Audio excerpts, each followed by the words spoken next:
Welcome to The Wrap. I'm Caroline Woods, here to take you through today's market action. Stocks kicked off the week on a downbeat note. The S&P 500 and NASDAQ fell to six-month lows as a tech-led sell-off continued last week's weakness. The NASDAQ fell almost 4%, while the S&P and Russell each closed down 2.75%. The Dow slipped almost 900 points, or 2%. All but two sectors in the S&P 500 finished in negative territory. Technology lost more than 4%. Consumer discretionary lost close to 4%. Energy and utilities managed to rally around 1% each. Monday's selling pressure was clearly seen among the Mag 7 stocks. Nvidia slipped 5% and is now down 30% from all-time highs, but the group's biggest laggard was Tesla, which sold off 15.5% in its worst single-day session since 2020. The Mag 7 as a group fell to lows it hasn't seen since September of last year. Sticking with big tech, Google parent Alphabet slid more than 4.5% amid its ongoing antitrust battle with the Justice Department.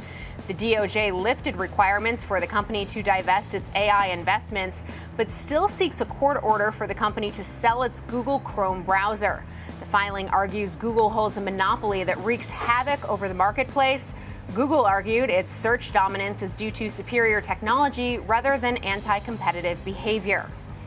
Apple, meanwhile, had its worst day since 2022 after pushing back the rollout of Apple Intelligence features. The iPhone maker didn't provide an exact launch timeline other than saying in the coming year.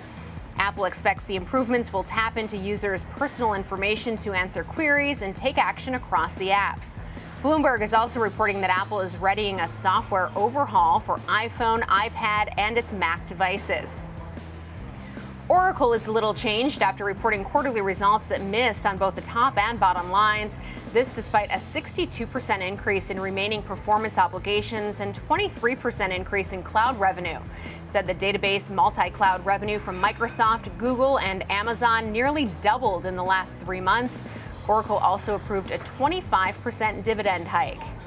Tomorrow morning, Dick's Sporting Goods and Kohl's report their quarterly earnings. We'll also get the latest on job openings with the JOLTS report. That'll do it for The Wrap. I'm Caroline Woods. Remember to tune in 24/7 to schwabnetwork.com.